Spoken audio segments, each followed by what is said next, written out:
This is Yermek Abdreshev, who suffered eye injuries during protests on January 5.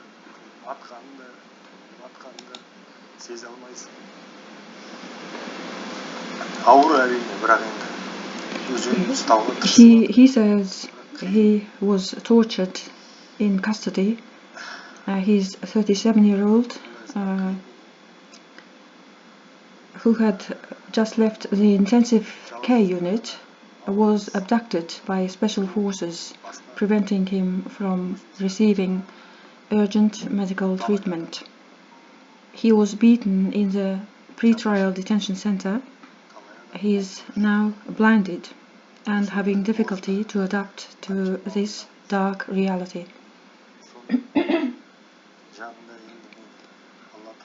He said, "I can't tell the day from the night anymore.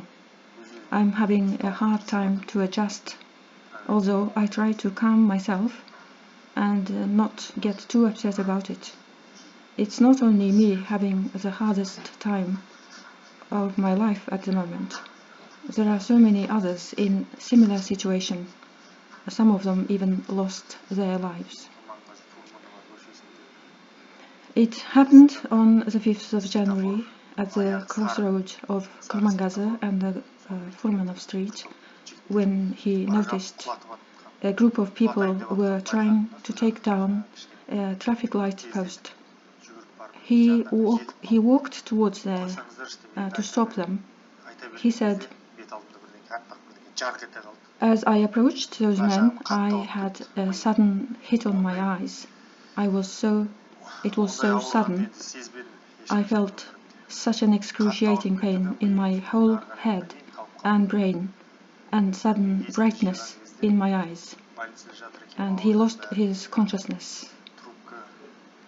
The next thing, he woke up and he found he was in hospital with tubes attached to him. At that time, he had some black and white sensation in his left eye. He could not see, but he could feel the shadows of the people or things. He was offered some food, and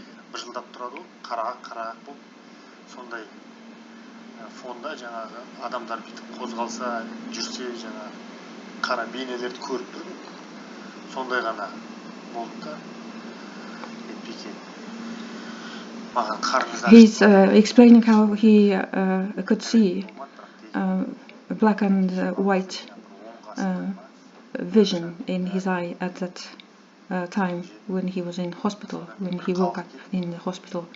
He was offered some food and he managed to have a little food. Then he fell asleep. When sleeping, he was lying on his back with his face upwards. Then when he woke up by a sudden strike on his belly, his face was still swollen from the wound and his left eye didn't open fully because of the puffiness.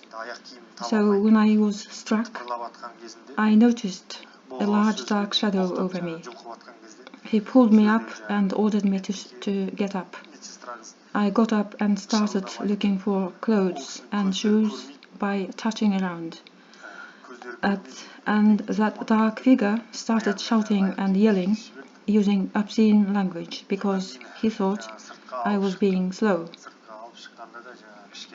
The nurse tried to explain to them that I was unable to see. She helped me to put on my clothes. Soon they dragged me out. I could still feel the shadows of the people and things around in dark shapes.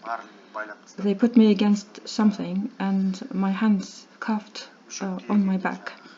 We stayed in that position for a while. We got cold. They took out quite a few people. I could hear the sounds and voices of many people. They loaded so many people in the same van. They did not take us straight to where we were being taken. They stopped at several places, most probably other hospitals, because I could hear so much moaning and groaning from pain of their wounds. They kept loading more people as we stopped at places. I think there were other vans as well, as we hear voices of many people outside. Some people were over my left shoulder. I felt his legs on my shoulder.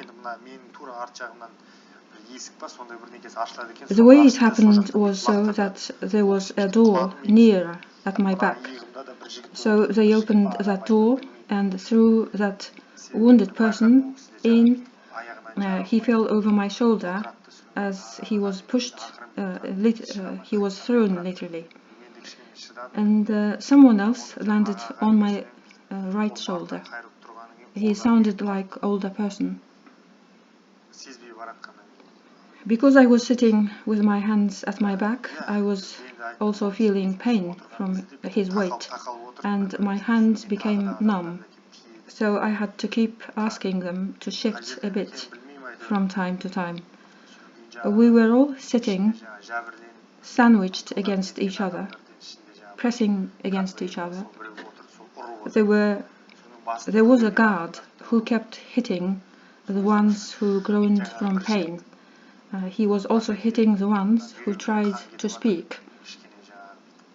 One of the guys had to speak. He said that his kidney was bleeding and asked him to change his position by lifting that wounded side upwards, but he was not allowed to do so. After a while, the same guy asked for permission again. In response, the guard beat him badly.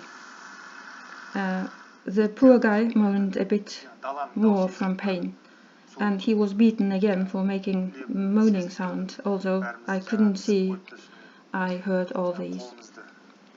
When we arrived and we got out, I could hear that they were being beaten.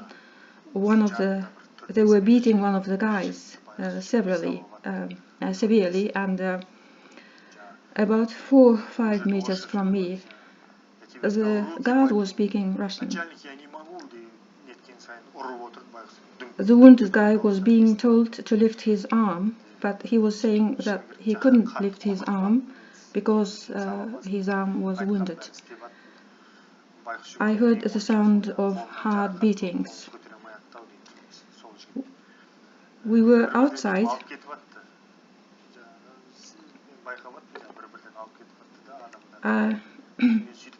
I could hear that they were. I was lightly clothed, no socks, no trousers, so I was shivering from cold. Someone covered me with warm clothing or something warm, and that person asked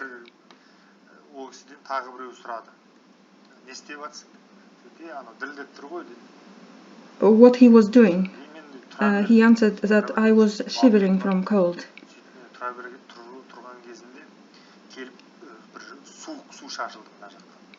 Soon after that, cold water thrown over me from one side. My face all over, I was soaked. That made me feel colder. I shivered uncontrollably. I heard the sounds of everyone being taken away, one by one. When it came to my turn, with my hand still cuffed backwards, 2 people pulled me along, dragged me.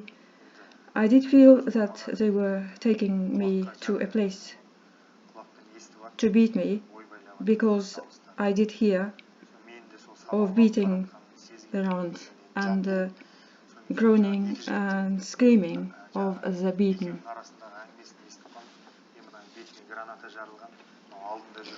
I heard the two of the two men who were dragging me, saying that I had eye injuries, that they were saying that I must have been in the front of the protesters.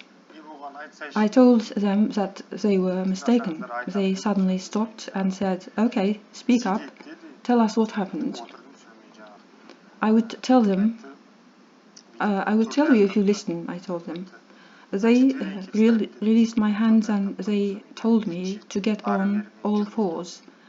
And I was told to walk back and forth on all fours. I was told to turn my head to the right and to the left as I followed their order. They were beating me. They were beating me on my face on the right and the left side in turn with a baton.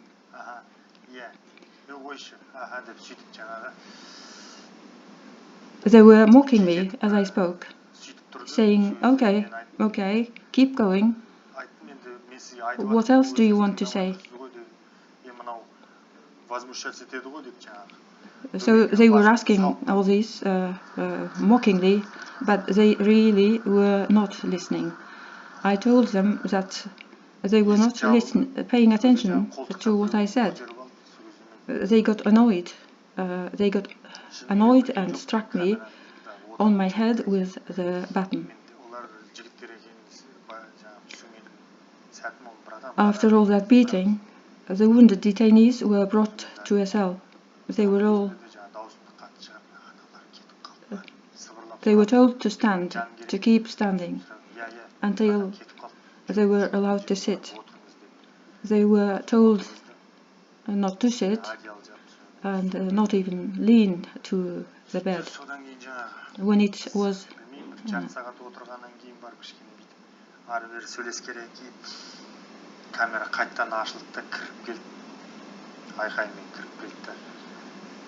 they were being watched through the camera, so they were controlled and they were made sure that they stood, not even lean to anything. When it was bedtime, they were allowed to go to bed and warned that they should not talk. Anyone making any sound would be punished. So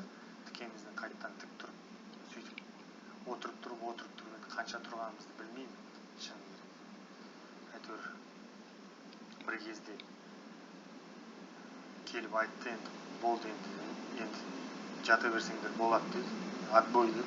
Бірақ енді кімнің дыбысы шығады, соны аямаймыз деді. Бірінші күн жаңағы білдіңіз, тамақ көрген жоқпыз.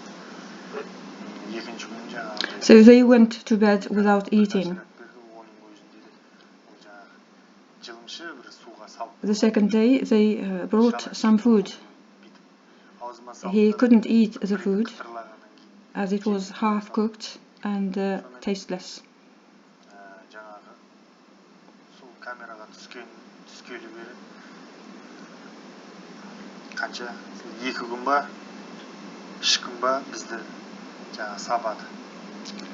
They were beaten for 2-3 days initially. They were beaten for all sorts of nonsensical reasons, like they were not being obedient enough and that they were talking back.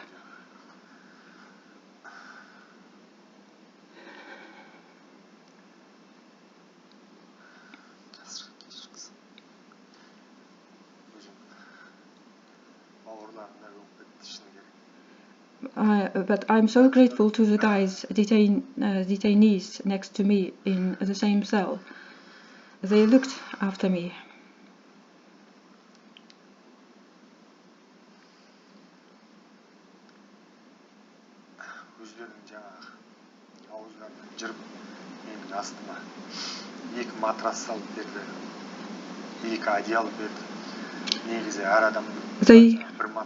Although everyone's given one mattress and one blanket per person, they even gave me their own mattresses and blankets.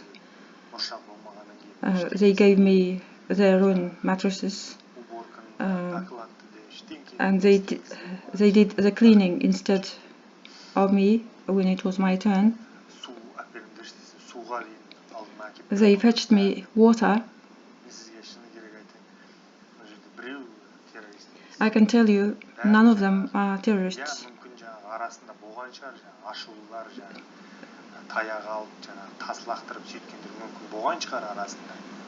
They're all gentle, decent young men.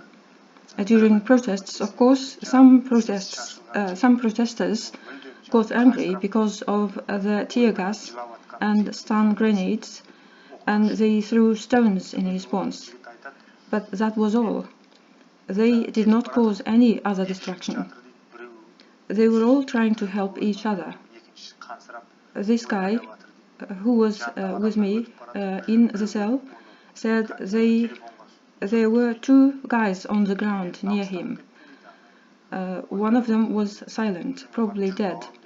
The other one was bleeding and screaming, so he had tried to help the wounded man, who was bleeding, and he had been shot himself in his knee.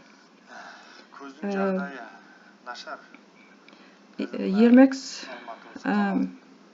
right eye was removed altogether, and his left eye lost vision during the time he was in the detention center.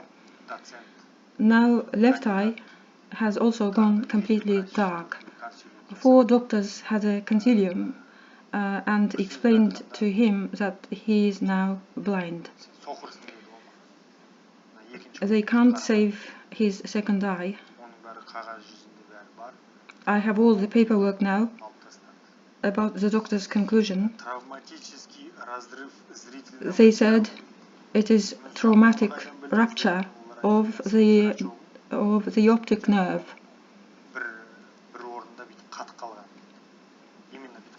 I asked them how they came to that conclusion, and they explained that the apple of my eye remains static. It opened and remained motionless. That is the sign of such trauma. The doctors said there is a type of eye surgery that they could operate, but they didn't think it would give any result because the nerve is completely damaged, dead.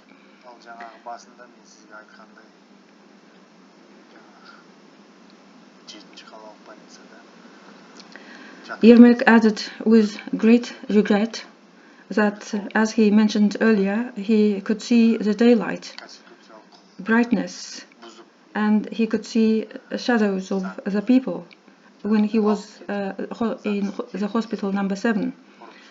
Even that would have been good rather than pitch black darkness. He could see the whiteness of the daylight before he was abducted from the hospital by the special forces.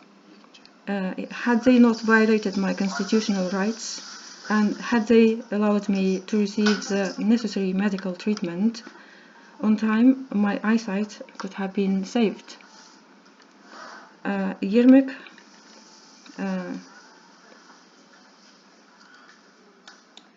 that is his great regret. Had they not violated my constitutional rights, and had they allowed me to receive the necessary medical treatment on time, my eyesight could have been saved. It is, of course, a great regret. But they repeatedly, unlawfully were beating him while his eyes injured, and his eye nerves were too fragile, and his optic nerves would probably have died completely during those beatings. Yermek's parents still have hopes. They want to take Yermek to the doctors in Germany, but they have to find funds for a medical trip. Also, as many other protesters, he is still accused of alleged violations during protests. If found guilty, he will still be sent to prison from 8 to 15 years. So Yermek's story is one of the thousands of people's stories whose lives have been turned upside down for no particular reason and totally unlawfully.